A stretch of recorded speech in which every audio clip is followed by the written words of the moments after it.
Take it back. All right. Where did you see those QBs last night? Man, that's how you play the position. That was a display last night. Unbelievable, man. You want to know how to play the quarterback position? You take out, and they're right there, my friends. That's how you play the position.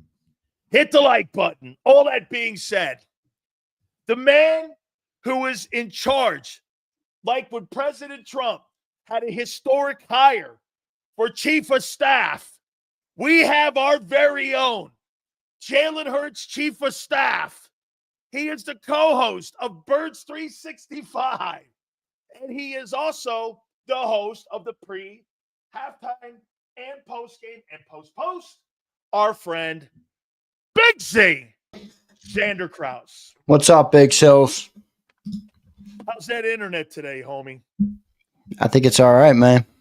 All right. How do I look? How do I sound? All good? Yeah, you're good, man. What'd you make of that game last night?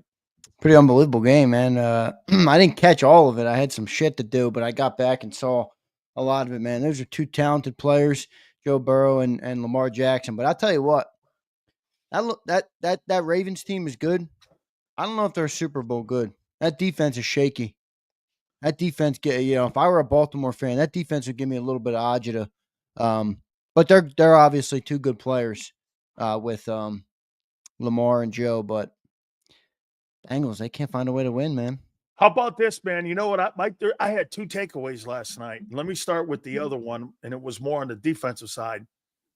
I came away thinking that the Bengal win by the Eagles gave me a little bit more of a litmus test on where they are and a metric on where they are right now as a defense. They shut that team down. Baltimore had issues. Now, look, it is an AFC North game. So when you fall in line with those AFC North games, it's a divisional game, and all those games are traditionally about a 2-point spread when you're talking playing common opponent.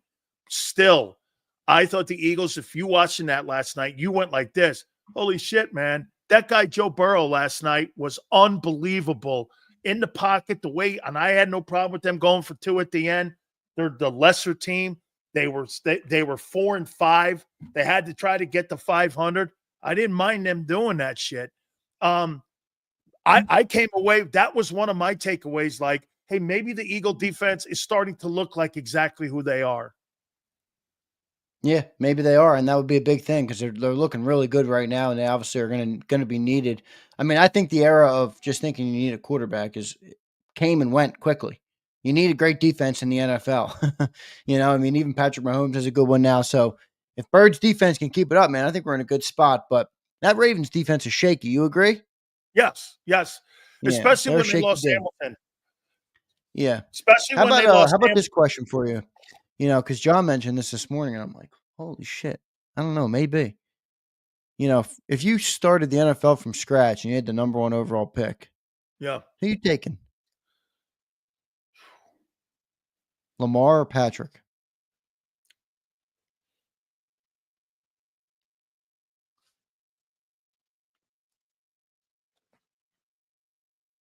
Yeah. Johnny Mack said Lamar. I'm not. I'm taking Mahomes. You're taking Mahomes because you didn't ask who the coach is. On pure talent alone. Well, boy, I believe there's a winning. Look, I will not discredit what Andy Reid has been for Patrick Mahomes. I think there is a real intangible that lives inside very few human beings on planet Earth that are true champions. I think Patrick Mahomes has that, similar to how Tom Brady has that. Just like Aaron Rodgers was the better player. Yeah. Right? Now we look back in hindsight. Well, I'll take Tom Brady. Well, earlier in their career, many people said Aaron Rodgers, and he was more talented of a quarterback. Earlier in the career, people thought Manning was. I think Lamar is more talented than Patrick Mahomes. I'll take Patrick Mahomes all day. I think that, Todd, and my point that I was making when I opened the program, can you imagine? By the way, all super chats will be read at the end, I promise. my point that I was trying to make, my takeaway was, and I didn't talk about teams, I talked about player development. Look at what that guy, Todd Monken, has done with Lamar Jackson in the last 2 years of developing him in the passing game. Yeah. Zander, it's insane. Last night, he won that game in the pocket, not running the ball. He had 33 rushing attempts. They held Henry to under 70 yards rushing. That guy was such a freak show last night. And like I pointed out, he's on pace right now for 4,600 passing yards, 41 TDs in the air, and only 3 picks and 950 rushing with a 123. Yeah, but here's my pushback on that. Okay. I know they're great. I know they're great. I hear about October Lamar every year. Dude, I don't need a Super Bowl appearance to tell me what I'm seeing. No, I know he's a great player. I'm more talking about the conversation between him or Mahomes. Okay. I know he's a great player. Fair. I'm saying, I take him number 2 overall. I don't think that's an insult. No, that's fair. That's fair. Because once you start getting, it's like the conversation of LeBron and Jordan.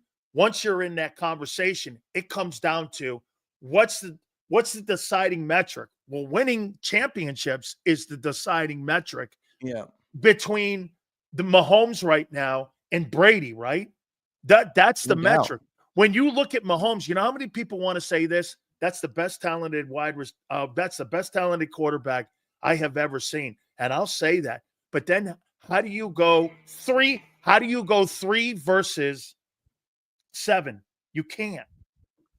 You know what I'm saying? You can't go 3 versus 7. I think he's 1 and 4 versus and Brady's beaten him in Super Bowls and in an AFC championship. Yeah, I actually watched the highlight of that Super Bowl the other day. I said, I watching them like, boy, in 10, 15, 20 years when the GOAT conversations are happening, they're going to go Tom back will Tom will always have that over Mahomes, that he won the Super Bowl pretty handily versus him. But yeah, Patrick Mahomes and Lamar Jackson their head-to-head stats are 4-1. Mahomes is 4-1, and he's 1-0 in the playoffs versus him.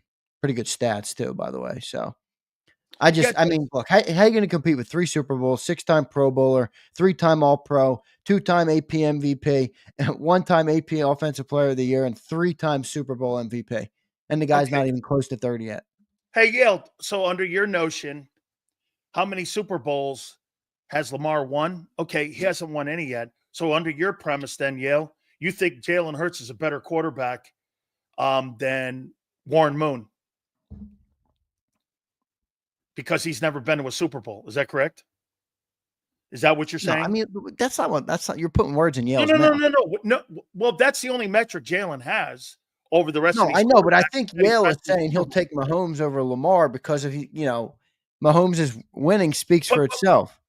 You're right. I'm not sure, Yale. I don't want to speak for you. No. I think that's the context. I think it's the same thing. I don't think he's criticizing Lamar. I think that's the context too. But for me, like, I don't need people to tell me what you're watching with Lamar Jackson. Okay? What you're watching with Lamar Jackson, I don't need a Super Bowl appearance to go, is that guy one of the greatest players you've ever seen play the position? No, there's no doubt he is. Yes. Yeah, he is. He's unbelievable. He's a true once-in-a-generation talent. I mean, I don't know when you'll see a guy like better. He gets better. Dude, he gets better damn near every week. I mean, you see things from him that you literally don't see a couple weeks ago. And he quiets every narrative now. He just has to quiet the last one and the most important one. You got to stop choking in the playoffs. You got to win the big ones. But look, you're right. It doesn't take away from the talent. There's no doubt about that. What are your biggest concerns going into the Cowboy game? That it seems like there is no concerns. That's my biggest concern. Now they're getting Micah Parsons back. I mean, could he be a problem out there with Fred Johnson? Potentially. You're getting Dallas Goedert back. AJ Brown will play. Devontae Smith will play. Everybody's healthy except for Mailata. Except for Hurts. Yeah. What the hell was I texted John? I'm waiting for John's down there, so he probably hasn't seen it yet. But I texted him. I'm like, what the fuck do you make of that? He told you the truth. They rested him because he's. By the way, do I think that it's like debilitating of an ankle? No, they resting him because he's got short work week, and the truth is that never believe what they're going to talk to you about injuries, but Nick kind of thought that they had put it on the injury list, probably ankle instead of rest. And that's when Bob parachuted in and went, hey, it's rest. They didn't want to put the bullseye on the ankle because now guess what? If I'm Mike Zimmer, weird interaction, how wasn't it? about this? You know what I'm doing if I'm Mike Zimmer now? I'm blitzing. I want to test and see if that ankle now is a hold up there. But again, I just thought that was a slip up by him behind the mic there because they kind of now put a bullseye on his ankle. Now, which ankle is it? No one knows. How hurt is he? I mean, I will say he wasn't limping out there or anything today. No, I don't, Zander, I don't think it's debilitating. I just think they're looking at it and they're resting him because it's a short work week. It would be too optimistic of me to be like he just slipped up and Jalen's not dealing with an ankle, right? Yeah. He has an ankle. How about this? He has ankle soreness. So right. He's banged up. It's the NFL. I mean, it's week 10. This isn't breaking news. NFL player that's run 200 carries is banged up. I mean, that's not breaking news. I get it. And he's running more. I mean, it was just weird the way Nick handled the whole thing, and then the PR guy, you hear Bob Lang like step in and say it was a weird interaction. And everyone in the building knew that Jalen Hurts is, and again, I don't think, like I said, I don't think anybody's sitting around going like this. Hey man, this guy has a serious ankle injury. No, I'm not buying that either. I think because of I thought the beat reporters kind of let off the hook. That's like that. I don't want to criticize. You know why they let off the hook? Because Bob stepped on the gas. I know. I mean, I don't want to, it's easier said than done. Obviously, I'm not in the room. I'm not the man in the arena like those guys. But I mean, Nick just said the starting quarterback is dealing with an ankle injury, and that's why I would have jumped. If I was John McMullen laughing, I would have jumped on that thing so hard. Did you hear John McMullen? I was listening to it, and you hear John McMullen laughing. Yeah, John knew immediately right away, and everyone in the building knew immediately what it was. Yeah, and that's when old Bob Lang came parachuting in. No. It's rest, and you're like, come on, dog. You don't really go down that route, do you? Yeah, no doubt. All right, how would you attack this Cowboy? How would you attack this Cowboy team? Run, man. Run. And by the way, don't just run with Saquon. I would get those other backs rotated in. The Cowboys defense, Silz. I read the stats out this morning, and I'm going to pull them up for you again because they're worth reading to you. This how bad this defense has been this year, especially on the run defense. They literally cannot stop a nosebleed. He's already starting his shit, and he's not even in Arlington yet, Nick Sirianni. Eddie, quarterback's got an ankle injury. Yeah. Hey, Mike Zimmer, just so you know, the ankle injury blitzes. Yeah. So here's some intel for everybody on the Cowboys rush defense, and this is why you got to run on this team. Beside the fact that Michael Parsons back, and the best way to mitigate him is to run right at him. Man, Mozzie Smith is one of the worst draft picks you'll ever see. That guy is of no significance to their defense. Mozzie. He is. Cowboys. Wait, listen to these stats, Silz. Rushing yards allowed per game, Dallas is 30th in the NFL, 147.8. Rushing first downs allowed, 9.1, 31st in the NFL. Rushing touchdowns allowed, 13, 31st in the NFL. Rushing yards per attempt allowed, 4.6. It's 23rd in the NFL. And opponent rushing attempts per game, 31.9, 31st in the NFL. Now you're talking about an Eagles offense that has been bullying teams for the better part of 4 weeks. You got Saquon, you have Gainwell and Shipley, who I believe are more viable than many are given credit for. You have Jalen Hurts, and you got a top 5 offensive line. I mean, they don't have Dak Prescott. They don't have guys in the secondary. CeeDee Lamb may or may not play. Take the fucking ball and run over them with it. And by the way, this is a divisional game, so don't try and get cute. Don't try and get pretty. This is NFC East football. And it's a short week for Thursday. And wait, they're about to be knocked. They're about to be on – their season is on life support. Don't let them resuscitate.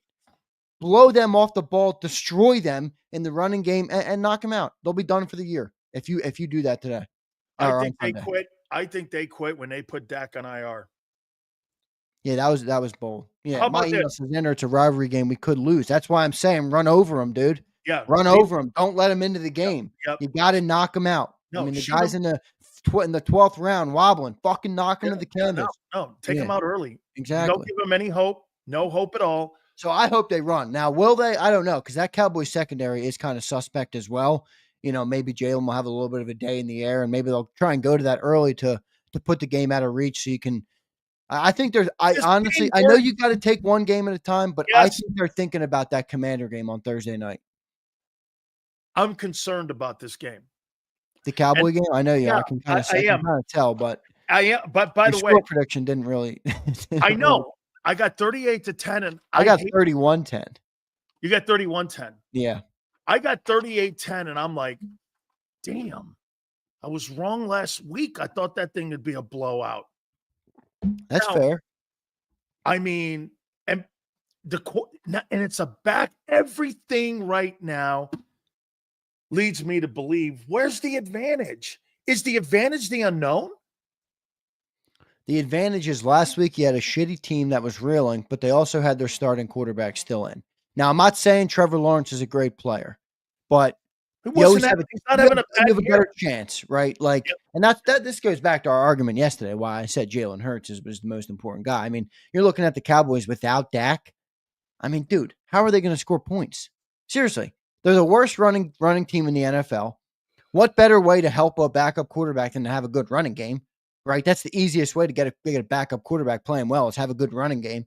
They don't have that. They can't stop the run. I mean, those are the two most fundamental parts of football. Run the ball and stop the run. They are bottom of the league in both categories. Now they have a backup quarterback. I don't see how they score points in this game.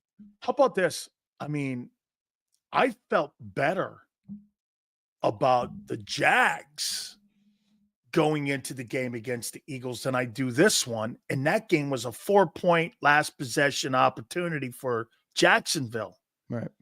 I mean, this one here, the Cowboys look like the worst team that they've played all year, and that includes the Giants. Dude, it's crazy to say this. You might be high on your 5-win prediction. They have 3 right now. I mean, who are they going to beat?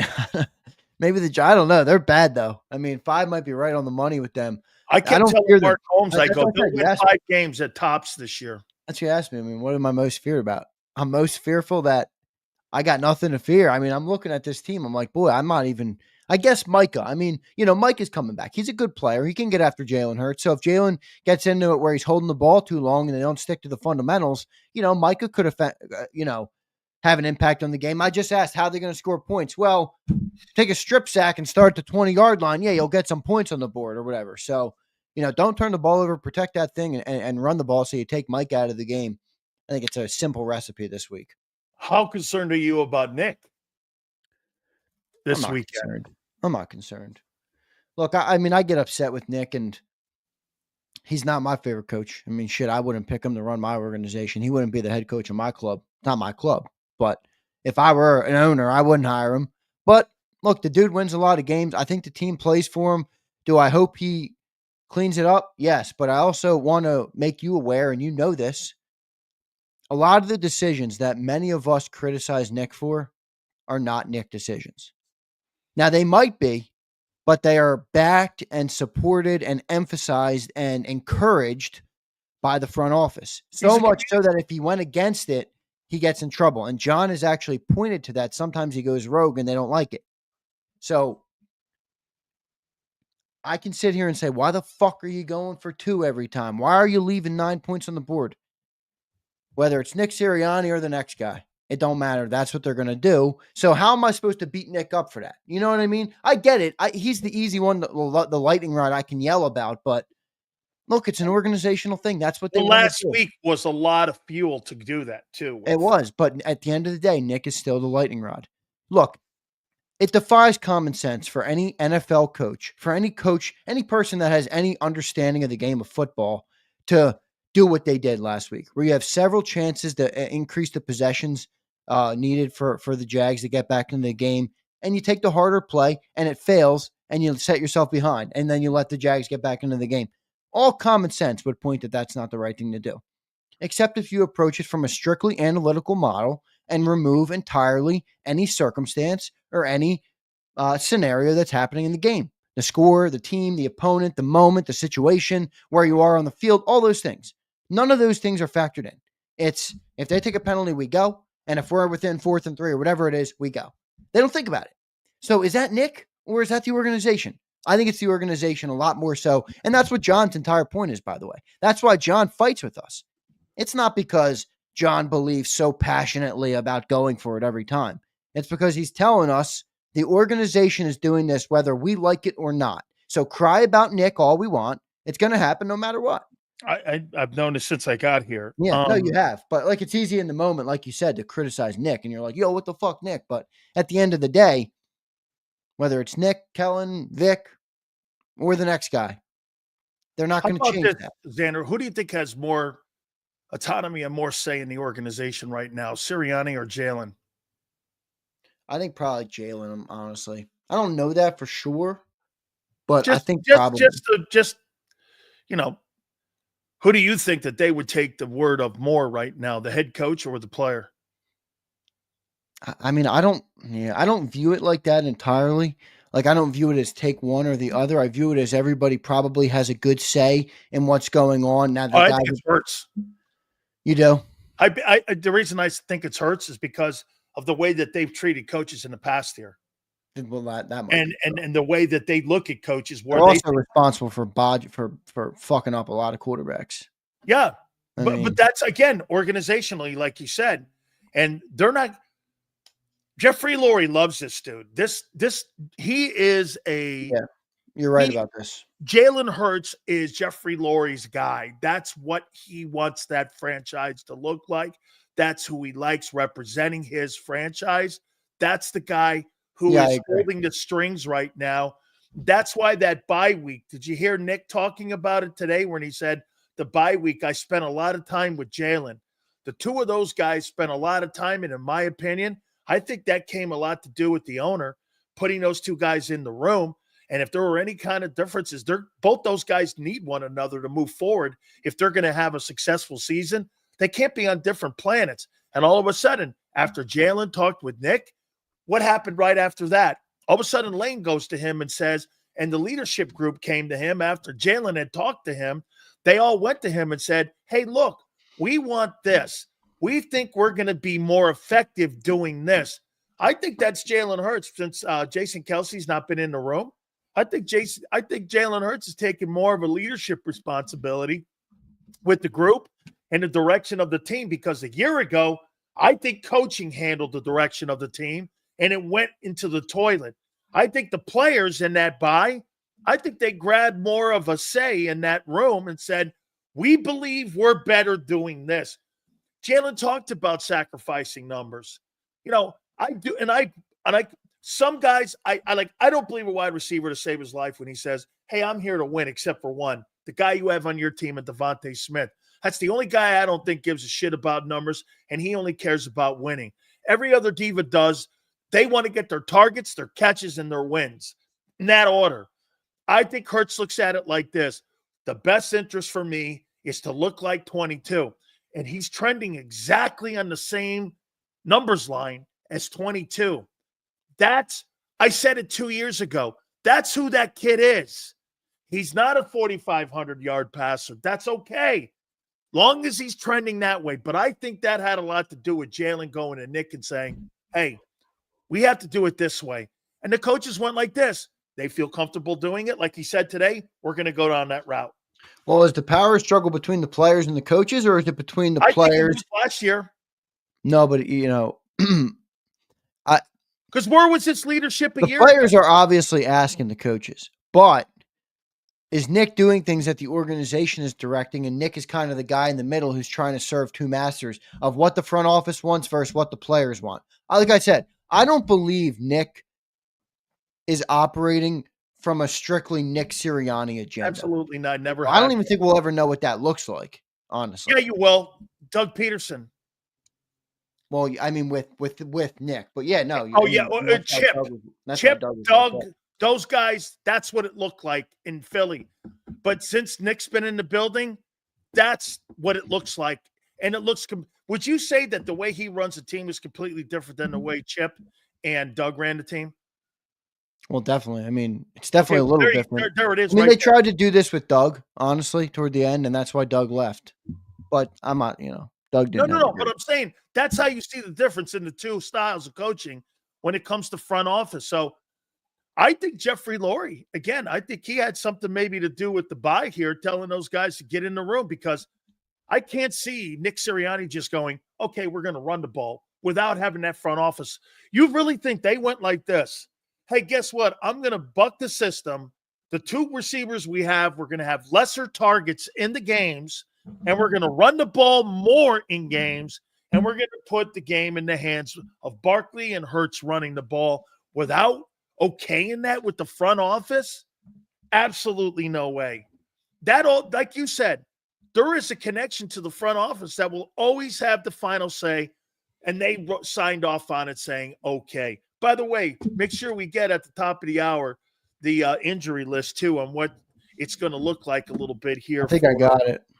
You got it already? Yeah, I just got it 6 minutes ago.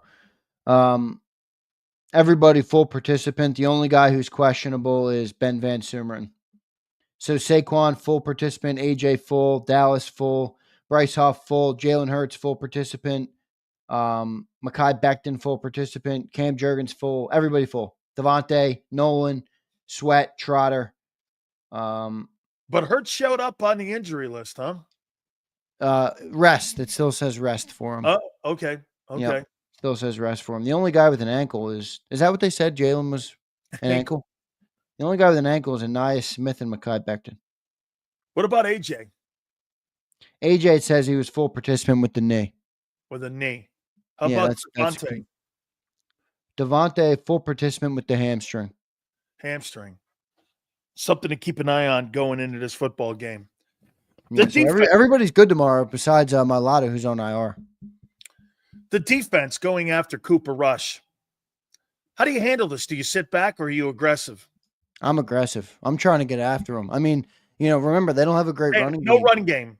They have no run game. So, rushing yards per game, they're 31st in the league. Rushing touchdowns per game, they're 31st in the league. Yards per rush, they're 30th in the league. Rushing attempts per game, they're 32nd in the league. They can't run the ball. Like I said, they can't run the ball and they can't stop the run. These are the 2 most fundamental parts of football.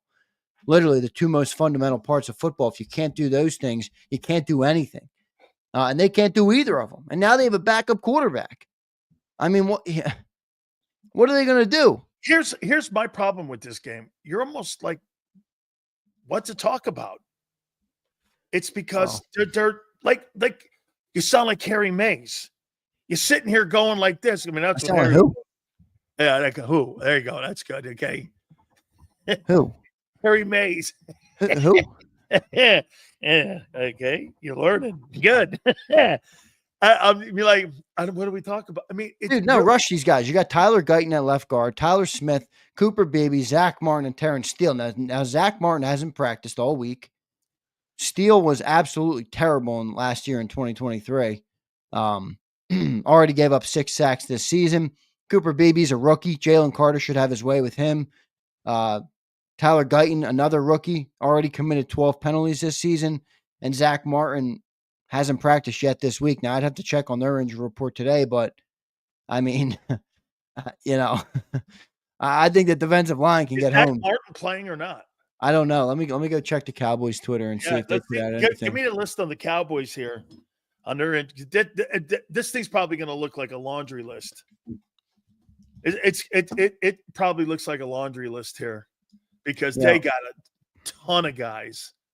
Yeah, no injury report up for them yet. I mean, I know Mike is going to be back, and it looks like CD will play.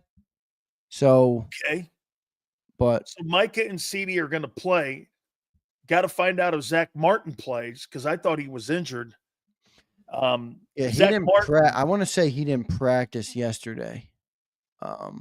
Boy, the Cowboys are if they win this game. No, they're not going to win this game, dude. They're not. I'm sorry, they're not. There's no way they're going to win this game. You know what this game reminds me of a little bit? It reminds me of that Cleveland game for the Ravens. Yeah, so they didn't update their injury report yesterday, but Deron Bland didn't practice yesterday. He's having a brutal year. Trayvon Diggs was limited yesterday. Tyler Guyton was limited. Eric Kendricks, their linebacker, limited. CeeDee Lamb was limited. Zach Martin did not practice as of Wednesday and Thursday. Still waiting on the Friday report. Micah was limited, but he'll probably play. And then obviously Dak is out. That fucking Mark Holmes was telling me that Tyler Guyton was good, and I told him he's a turnstile. He is a turnstile. I go, that guy is a bum. I think he's already given up 6 sacks this year, if I'm dude, not mistaken. seriously, Andre Dillard's better. No, that was a steal. Hey. Guyton's been bad, though. Guyton hasn't been good. He's just been terrible. I actually didn't like that pick. I didn't like that pick when they made it. The last 2 years, look at the picks that they've bombed on.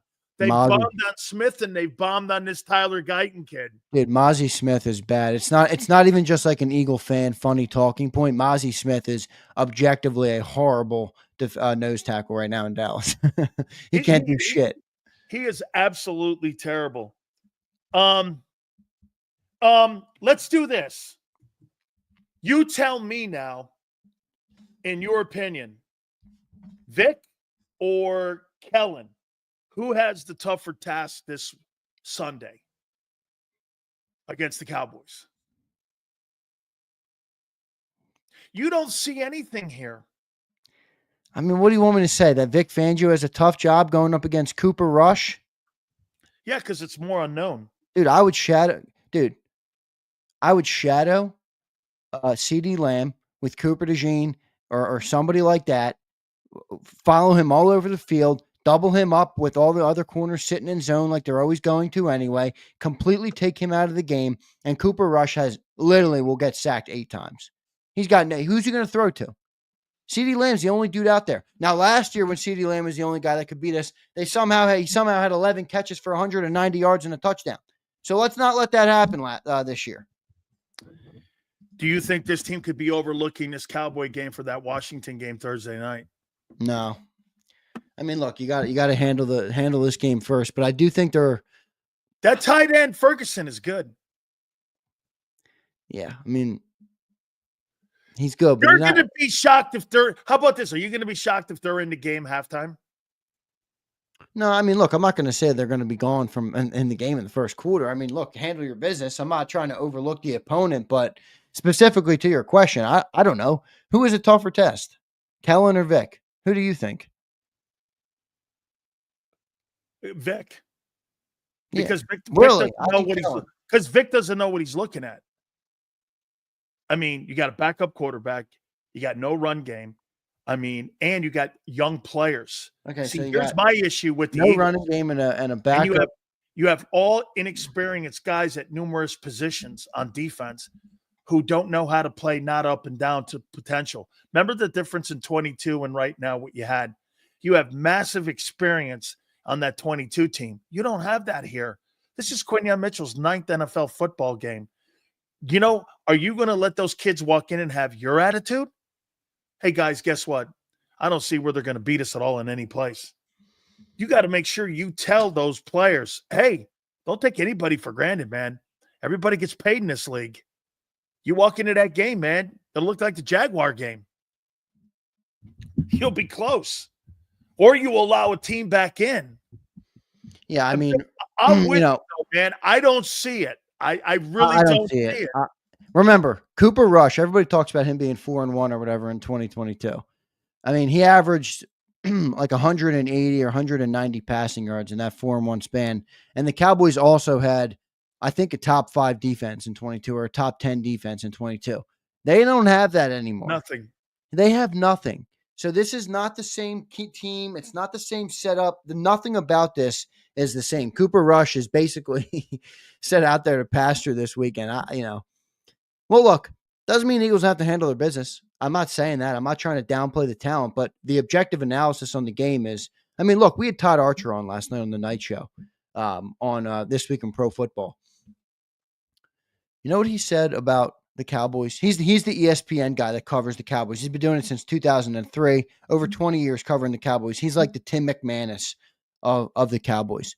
He said, you know what the best part about this Cowboys team is right now through 9 weeks? Nothing. Their kicker. So he says, great as our kicker is, when you have to say your kicker is the best part of your team, you're a bad football team. You're a really bad football team. In 30 years that Jerry Jones has been the general manager of that team, he has been the worst general manager in pro football. There's not a man on the planet who would keep his job with a losing postseason record the way Jerry Jones has as a general manager of that football team. Jimmy Johnson left that thing in 94. Barry Switzer came on here. They won a Super Bowl, I believe, in 96. That was the last one. But remember what Barry said? My number one job was make sure I don't F it up. And that was my top job, was not F it up. Barry leaves a couple years later. And, dude, do you realize since like 1997, Jerry Jones has a losing record in the postseason. They've overvalued their players. And I can't think of a worse general manager for that length of time that has kept his job. And the only reason he has, Al Davis was a great football mind guy.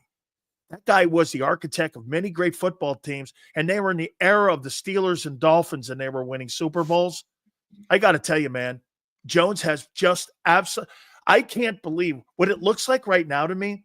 You know how the beginning and end sometimes looks the same when you start something? It's shitty at the beginning, and it's always shitty at the end. That's kind of what it looks like here for Jerry, is that it was 1-15 at the end.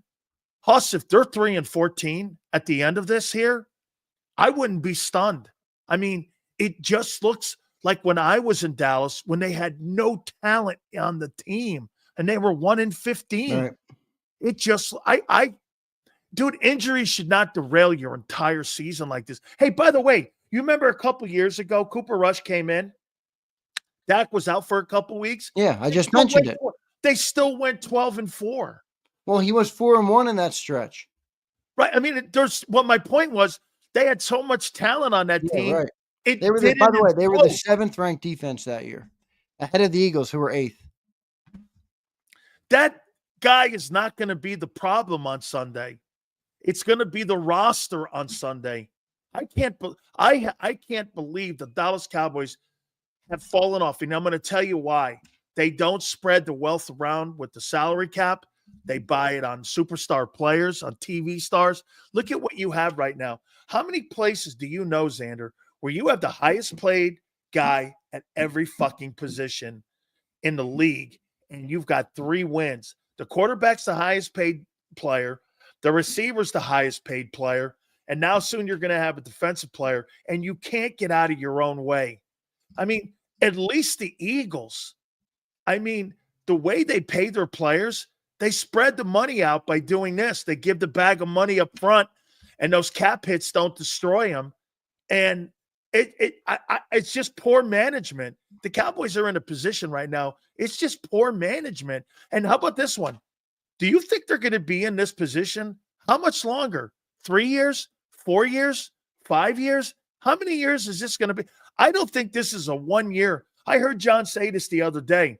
You know, the Cowboys have good players. I'm like, yeah, but they got good players, but do they have exceptional players? Is there one player on their team where you go, that's the guy, that guy's the best guy in the league? You could debate AJ. John said that again about Micah today. He's generational.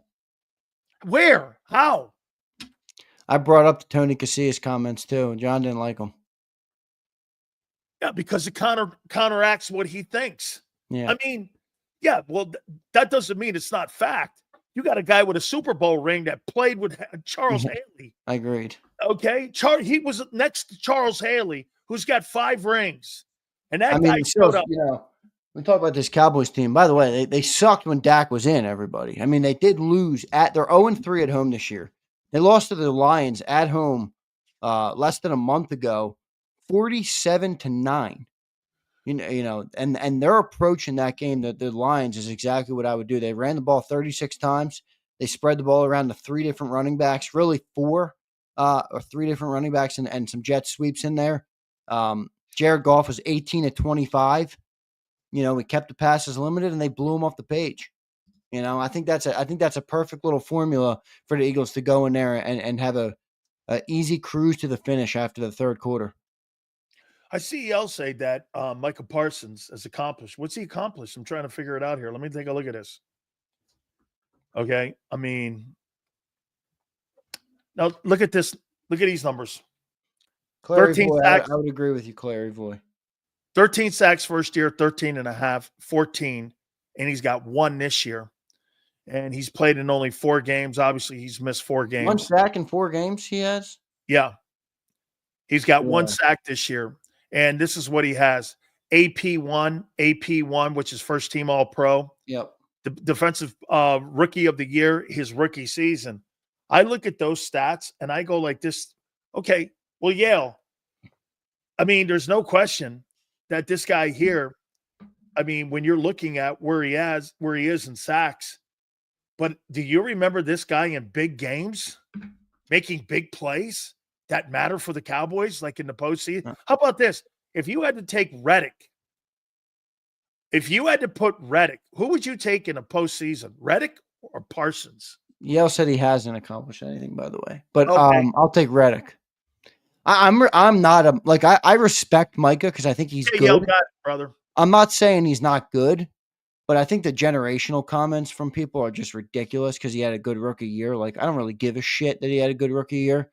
I want the guy that produces, and I also I know that people have a problem when you turn it into this, and I'm okay with that. Not everybody's the same, but I don't like the kind of guy that you get off the field with him. And it's not about his personality or anything. I would rather have somebody that's more focused on football and is ready to kind of dive into that later on in their career. But he kind of went into that right away. It's not the type of dude I would want.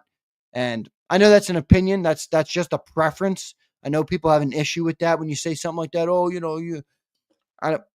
that's just my preference.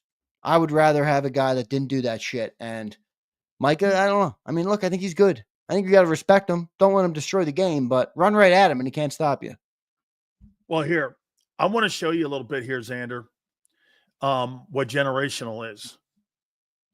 10 sacks, 8.5 sacks, 11.5, 13.5, 20.5, 12.5, 16.5, 17.5, 11.5, 9.5, 11.5, 10.5.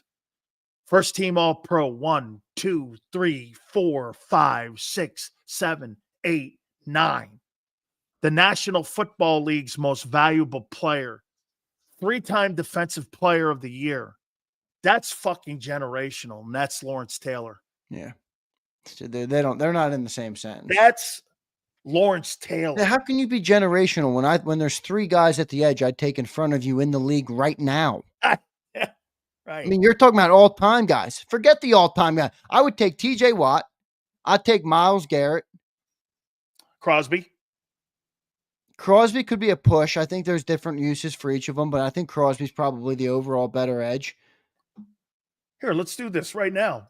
When you're talking Parsons, I mean, who else? Give me some other people in the chat. Like, I take Nick Bosa. Oh, absolutely.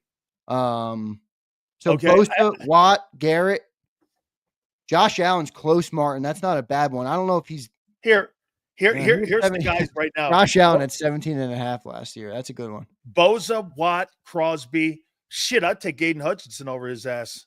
Fuck yeah, Aiden Hutchinson's been balling out. Josh Allen. Shit, man. Trey Hendrickson's underrated, man. That guy's got 9 sacks right now. Yeah, but I'm not taking him over Micah. Like, he's good, but I'm not taking him over Micah. Yeah, I'm not taking the rest of these guys. How about this? Would you take Reddick over him? How about this one? Would you take Brian Burns over him? No. Okay. No. So here's the guys that you would take over him then. And that to your point about being generational, okay? You take Garrett over him. Definitely Garrett. You take Bosa over him. Definitely Bosa. You take Watt over him. Definitely Watt. Those are the 3 definites. You take Crosby over him. Probably I'd lean Crosby because he's more my style of a player, but I could understand if someone went with Reddick there. Aiden Hutchinson. Or Parsons. Aiden Hutchinson. Hutchinson, I think that's close, man. I think Hutchinson probably has taken that lead. Josh Allen? I mean, I said no, my first instinct, but I looked, Josh Allen at 17.5 sacks last year. And he's already up to 5 this year. The only reason I wouldn't take Khalil Mack over him is because he's 32. Well, yeah. Khalil Mack in his heyday was pretty damn good, but I don't think he was close to generational. Arguably, you could take around 4, potentially 5 guys over him. How's that freaking generational? I don't know. No, that's not a question for me, to be honest with you. I don't think he's generational. I think he's a good player. I'm not trying to disrespect him at all. No, but you know what my problem is with him is that what Tony said, he goes like this. Well, he doesn't want to play the run. And he's told the guys that. He goes like this, I don't want to play the run. I just want to get TFLs and sacks. He doesn't want to do the dirty work that it takes to go out there and do everything else. I mean, I think that's a problem, dude. All right, Zander, super chats. Let's do the super chats because we got Jason Cole at the bottom of the hour. We'll go around the league with Jason. That's a fair take. I mean, is Michael also a product of a shitty D-line? What would Michael look like next to Carter? I mean, they haven't been shitty for long, though, Claryvoy. I mean, if you want to give them that excuse for one sack this year, maybe. 36 games in the last 3 dude, years. They have DeMarcus Lawrence. Like, they've had dudes on that D-line for a while, man. I mean, I agree this year, but I'm not going to use that as an overriding excuse. I think we only have one super chat right now. Okay. Tough question. I don't think we've seen Lamar at his peak yet. That's scary. He's talking about that question of Mahomes or Lamar. Yeah. But you got to go with Mahomes. I'm not sure you've seen Mahomes at his peak yet either, dude. Yeah, he's 29. Brady played his best football in his 30s, late 30s. Late 30s.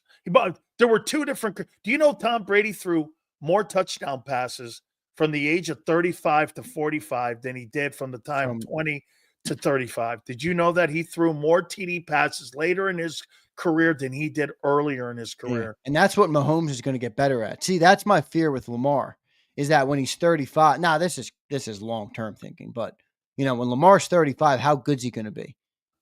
If you take away some of those rushing abilities versus if you take away Mahomes' legs, it'll take a dimension out. But that dude can, once he learns more, and when he's 35, I mean, that's why Brady could throw more, because he understood defense even better. And what will Lamar look like? Destroy you from the pocket. And what will Lamar look like if he gets a couple more knee injuries too? Well, how will that affect him? Can he destroy you from the pocket? I don't know. Yeah, how will that make him look? All right, Zander. Dude, it's going to be interesting, man, to say the least here this weekend, because I'm with you. I don't see an advantage anywhere in this Cowboy game. I don't. You have 38, 37-10, 38-10. I have 38-10. I don't even see where the Cowboys get 10 points in this game. Dude, you got them really beating up on them. Oh, yeah. I think they're going to run them over. I mean, and I don't – get this. If I threw the ball 12 times in this game, I wouldn't care, because you know what I'm looking to do? I want to get out of Dodge, and I want to get to that Washington game, because that Washington game, those two Washington games, in my opinion, are going to determine the NFC East. Okay? And, hey, let's not forget something else. Pittsburgh and Washington, okay, what team is going to have Brian more Robinson's trouble? Out in that game. Hey, what's that? Brian Robinson's out for that game. Okay. What team is going to have to play their guys a full 60? Washington. You're playing Pittsburgh. I think Washington's going to have to go the distance with that, whereas I think you can be on cruise control with this Dallas team if you put them to sleep early and put them in that chokehold. Where I think we're going to differ with them is I think the Eagles' approach to getting up early is going to be passing the ball, when for me it'd be just run it right over them. But that's not going to be. They're going to try and throw the ball a bunch early to try and get the lead and then coast to the finish. You got it. Zander, I appreciate it, brother. We will see you Sunday, my friend, when it comes to the pre-post halftime show and also the post-post. I'll see you then, brother. Thanks a lot, man. Yep. See you, Silz. Thank you, everybody, for all the support on JAKIB. Another great week of content. We appreciate each and every one of you. So thanks, everybody. Silz, great show, man. I'll catch you on bet, Sunday. Brother. Do me a favor, guys. Please hit the like button. Keep it here, National Football Show. If you missed any of today's show on the JAKIB Media channel, listen to the podcast on your way home. Available on YouTube, Apple, and Spotify.